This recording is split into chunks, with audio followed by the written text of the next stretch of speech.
تدرون، أنا من فترة لاحظت إن أخوي مو مثل قبل، متغير وفي شي واضح إنه مخبيه. رحت له وسألته ها شو فيك؟ رد علي وهو يحاول يخفي اللي فيه. أبد ما فيني شي، بس أنا كنت واثقة إن في شي. حسيت فيه من نظراته، من سكوته، من تصرفاته، وكان ما يدري إني عارفة كل اللي قاعد يصير. لأني كنت ورا القصة من البداية، أنا ما قدرت أتجاهل اللي يصير، خصوصاً وهو قدامي كل يوم يتألم ويسكت. استخسرته في اللي صار وقلت بيني وبين نفسي أنا اللي أستاهل اللي يصير لي. ويا ويل قلبي يوم شفته قاعد بروحه في غرفته مكسور ساكت وكأنه شايل هم الدنيا. كان لازم أدخل وأواسيه، كان لازم أكون جنبه. بس قبل لا أقول لكم وش صار بيني وبين أخوي، أبي أقول لكم شيء مهم. وجودكم في التليجرام فرق معي كثير، والله إنكم كنز ما يتعوض. وبصراحة أنا ما أتحمل أحد منكم يفوتوا شيء من اللي يصير هناك. علشان كذا قررت أجي بسرعة وأقول لكم يلا وش تنتظرون. الرابط على الفيسبوك حطيته لكم بأول تعليق مثبت. لا تفوتون القصة كاملة هناك، ترى اللي جاي بيصدمكم أكتر. قبل لا أكمل لكم القصة أبي منكم شغلة بسيطة.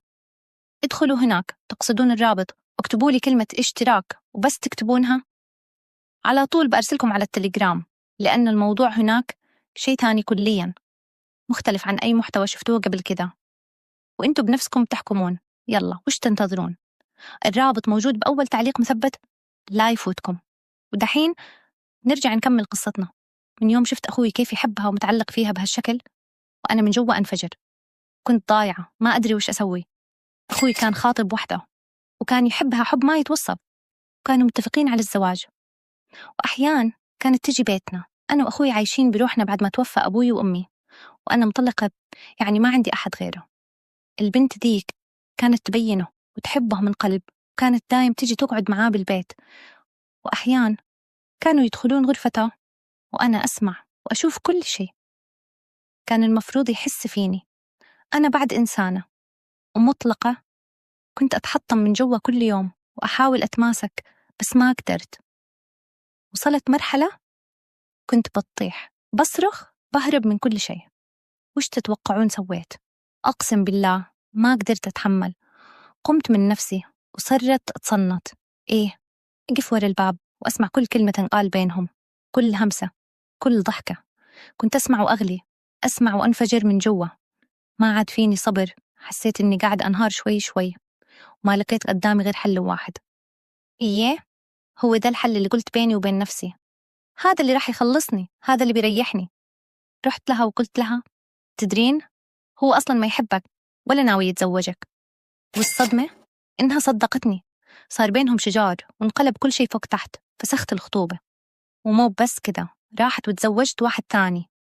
ومن يومها أخوي إنجن، ما عاد يعرف يتصرف، ما قدر يتحمل، صار تائه ضايع حاقد، كل يوم حالته تصعب أكثر.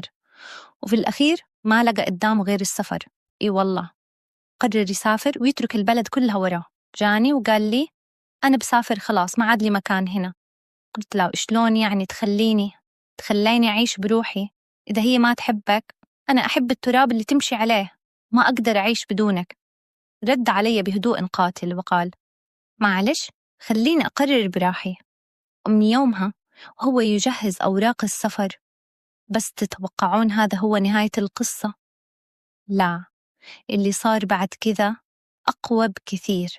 وقبل سفري بيوم واحد قلت له اسمعني زين، أنا مسوية لك غدا اليوم، بس مو بأي غدا، سمك، وانت عارف هالأكلة وش تعني لك. ابتسم وقال لي لسه بدري على الغدا، بخلي كم شغلة وارجع نتغدى سوا.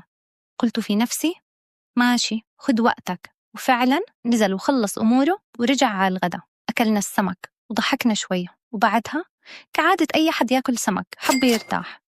دخل غرفته وأنا لبست القطعة اللي على الحبل مثل ما يقولون. إيه، لبست لونه المفضل بعد عشان أكون جاهزة أقول له اللي بقلبي. دخلت عليه لقيته مستلقي شوي.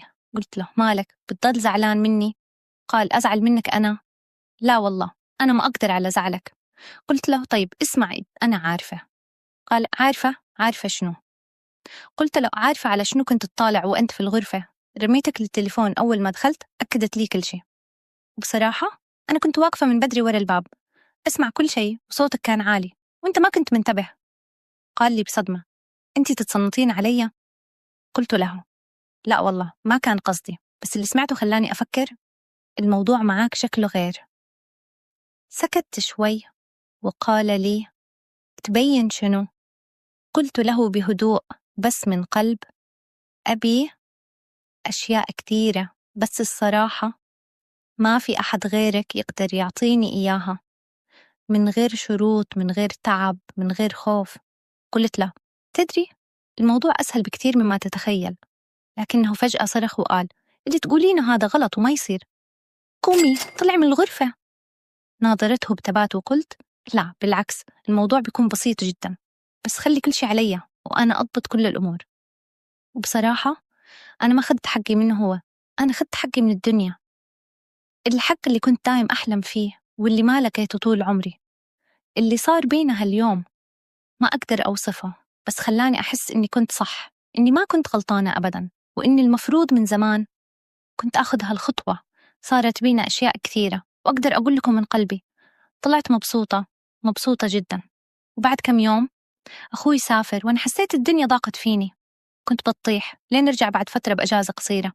وأول ما رجع قلت له: تادري خطيبتك القديمة كانت تسأل عنك. قال لي مستغرب: شلون؟ مو كانت تزوجت؟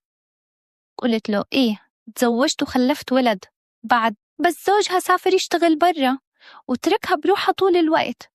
وساعتها رجعت الأسئلة تدور براسي: هل بيرجع لها؟ هل بينسى اللي صار؟ ولا بيكمل معاي؟ عرفت منها إنه نازل إجازة، وسألتني: ليش ما نطلع إحنا الثلاثة سوا ننسى اللي فات ونعيش اللحظة؟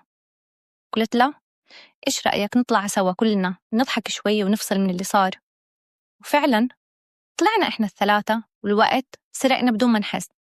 تأخرنا برا وضحكنا من قلب، كأن الدنيا نسيت كل اللي مرينا فيه. وإحنا راجعين وصلني عند باب بيتي قلت له: شوف ولدها نايم كيف، روح وصلها أول ورجع لي بعدين. عيلها مو بسيط الصراحة، كنت متفقة معها على كل شيء، عارفة وش رح يصير بينهم ومجهزة نفسي للخطوة اللي بعدها. وفعلا راح معها وصلها لحد باب البيت، بس هي قالت له: ما يصير تنزل كذا، أدخل خذ لك وجبة بس خلك مرتاح. دخل وصار اللي كنت متوقعته. وتاني يوم دققت علي وقالت لي كل التفاصيل. لما شفته قلت له بكل هدوء: تدري أنا عارفة كل شيء صار بينك وبينها، وبصراحة أنا بعد أبي نفس الشيء بالضبط. وفعلا صار. ما أقدر أوصف لكم اللحظة ديك، كان شعور غريب بس حلو. أول مرة بحياتي أحس باللي حسيته وقتها، كأني كنت أعيش لأول مرة. في ديك الفترة كنت أحس أني أحتاج أشياء كثيرة. أنا مطلقة من زمان ومو من السهل ألقى اللي يفهمني أو يحتويني. كنت أتمنى، إيه والله كنت أتمنى إنه يضل معاي، ما يسافر، ما يروح، بس يقعد هنا جنبي بحياتي. قلت له: ليش تبغى تسافر؟ أنا معاك بسوي لك كل شيء تبغاه، ليش تبغى تهرب؟ أنا خلاص تعلقت فيه، ما صرت أقدر أعيش بدون اللي بيننا، ما صرت أقدر أستغنى عن وجوده. بس هو رد علي وقال: صدقيني ما يصير، أنا هناك متزوج وعندي ولد لازم أشوفه، تعودت على حياتي هناك، على شغلي، على كل شيء. قال لي إنه رح ينزل يزورني من وقت لتاني. بعد تاني يوم من اللي صار بينا سافر. من وقتها كل ما أكلمه عن الإجازة أو أطلب أشوفه يتهرب، صار يغيب ويبتعد أكثر. أنا تعبت، جربت أتناسى، جربت أتعلق بغيره، بس والله العظيم ما لقيت زيه. أنا فعلا على حافة الانهيار، ما أدري وش أسوي أو كيف أتصرف. علشان كذا جيت أقول لكم قصتي، يمكن تقدرون تفيدوني، تقولون لي أتصرف كيف أطلع من اللي أنا فيه. رجاءً اكتبوا لي في التعليقات، والله بقرأ كل كلمة تكتبونها، بس ساعدوني ألقى حل قبل لا أوصل لمرحلة ما أقدر أعيش فيها أكثر. أنا محتاجة حل بأسرع وقت. وش رأيكم؟ لو كنتوا مكاني وش بتسوون؟ تستنى ردودكم، لأن يمكن كلمة منكم تغير كل شيء.